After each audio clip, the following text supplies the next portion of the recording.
কবিতাৰ শিৰোনাম মৰম। কবি ডিম্পু বৰুৱা।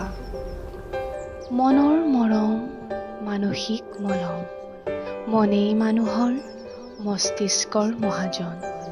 মানুহৰ মাজত মানৰ মানদণ্ড, মনৰ মুগ্ধতাত মিলনৰ মানচিত্ৰ। মায়াৰ মোহত ম্ৰিয়মান মানৱ, মোহিনীৰ মোহতেই মানসিকতা মহামান্যৰ।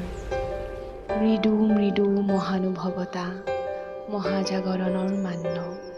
মহাজাগতিক মৃত্যুঞ্জয়ৰ মাদকতাই মাতৃত্ব।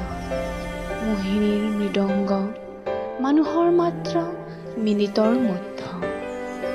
মিনতিৰ মাজেৰে মানুহৰ মৰ্যাদা মধ্যস্থ।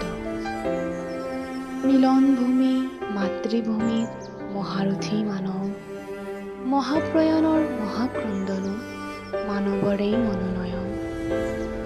মহাত্ম মানৱীয়তাৰ মূলসুঁতি মৰম, মৰমেই মুকুতাৰ মূল্যও মন।